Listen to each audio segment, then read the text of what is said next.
ಇವತ್ತು ನೋಡುತ್ತಿರುವ ಸಾಮ್ರಾಜ್ಯ ಯಾವುದಂತಂದ್ರೆ ಕರ್ನಾಟಕ ರಾಜ್ಯವನ್ನು ಆಳ್ವಿಕೆ ಮಾಡಿದ ಮೊಟ್ಟ ಮೊದಲ ಕನ್ನಡದ ಮನೆತನ ಕದಂಬ ಮನೆತನ.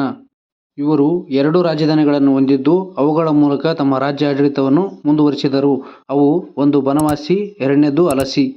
ಕದಂಬ ಮನೆತನದ ಪ್ರಮುಖ ಅರಸರ ಬಗ್ಗೆ ಗಮನಿಸಿದಾಗ ಅದರಲ್ಲಿ ಮೊದಲನೇ ಅರಸ ಅಶ್ವಮೇಧ ಯಾಗವನ್ನು ಮೊಟ್ಟ ಮೊದಲ ಬಾರಿಗೆ ಕೈಗೊಂಡ ಕದಂಬ ಸಾಮ್ರಾಜ್ಯದ ಸ್ಥಾಪಕ ಮಯೂರವರ್ಮನ ಬಗ್ಗೆ ಗಮನಿಸಿದಾಗ ವೀರಶರ್ಮನು ಮಯೂರವರ್ಮನ ಗುರುವೆಂದು ಗುಡ್ನಾಪುರ ಶಾಸನದಿಂದ ತಿಳಿದು ಬರುತ್ತದೆ.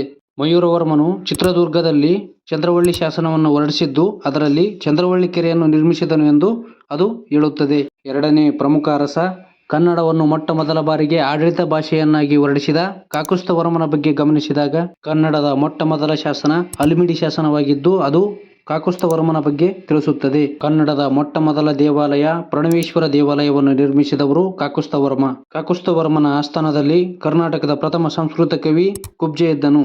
ಮೂರನೇ ಪ್ರಮುಖ ಅರಸ ವೈಜಯಂತಿ ತಿಲಕ ಎಂಬ ಬಿರುದನ್ನು ಹೊಂದಿದ ಶಾಂತಿವರ್ಮನ ಬಗ್ಗೆ ಗಮನಿಸಿದಾಗ ಈತನು ಕನ್ನಡದ ಮೊಟ್ಟ ಮೊದಲ ಶಾಸನ ಹಲ್ಮಿಡಿ ಶಾಸನವನ್ನು ಹೊರಡಿಸಿದನೆಂದು ಹೇಳಲಾಗುತ್ತದೆ. ನಾಲ್ಕನೇ ಪ್ರಮುಖ ಅರಸ ಪರಮ ಬ್ರಾಹ್ಮಣ ಎಂದು ಕರೆಯಲಾಗುವ ಮೃಗೇಶವರ್ಮನ ಬಗ್ಗೆ ಗಮನಿಸಿದಾಗ ಮೃಗೇಶವರ್ಮನು ಕದಂಬರ ರಾಜಧಾನಿಯನ್ನು ಬನವಾಸಿಯಿಂದ ಅಲಸಿಗೆ ವರ್ಗಾಯಿಸಿದನು. ಕದಂಬ ಮನೆತನವನ್ನು ಆಡಳಿತ ಮಾಡಿದ ಕೊನೆಯ ಅರಸ ಯಾರಂತಂದ್ರೆ ಎರಡನೇ ಕೃಷ್ಣವರ್ಮ. ಕದಂಬ ಮನೆತನವು ಪಂಚಪ್ರಧಾನರೆಂಬ ಆಡಳಿತ ವ್ಯವಸ್ಥೆಯನ್ನು ಒಳಗೊಂಡಿತ್ತು. ಅದು ಸಭಾಕಾರ್ಯ, ತಂತ್ರಪಾಲ, ಪ್ರಮುಖಪಾಲ, ಮನೆ ಮೇಲ್ಗಡೆ, ಪ್ರಧಾನಿ. ಅಷ್ಟೇ ಅಲ್ಲದೆ ಕದಂಬರು 3 ರೀತಿಯ ತೆರಿಗೆಗಳನ್ನು ವಿಧಿಸುತ್ತಿದ್ದರು. ಅವು ಪೆಜುರಿಕೆ, ಬೆಲ್ಕೋಟೆ, ಕಿರುಕುಳ್. ಕದಂಬರು ಮೊಟ್ಟ ಮೊದಲ ಬಾರಿಗೆ ಕರ್ನಾಟಕದ ಸಂಸ್ಕೃತಿಯಲ್ಲಿ ಪದ್ಮಟಂಕ ಎಂಬ ಚಿನ್ನದ ನಾಣ್ಯಗಳನ್ನು ಜಾರಿಗೆ ತಂದರು.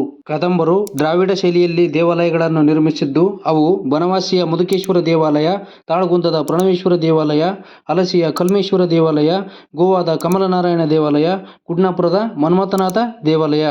ಕದಂಬರ ಲಾಂಛನ ಸಿಂಹವಾಗಿದ್ದು ಕದಂಬರ ಒಂದು ರಾಜಧಾನಿ ಬನವಾಸಿ. ಬನವಾಸಿ ವರದಾ ನದಿ ದಂಡೆ ಮೇಲೆ ಕಂಡುಬರುತ್ತದೆ.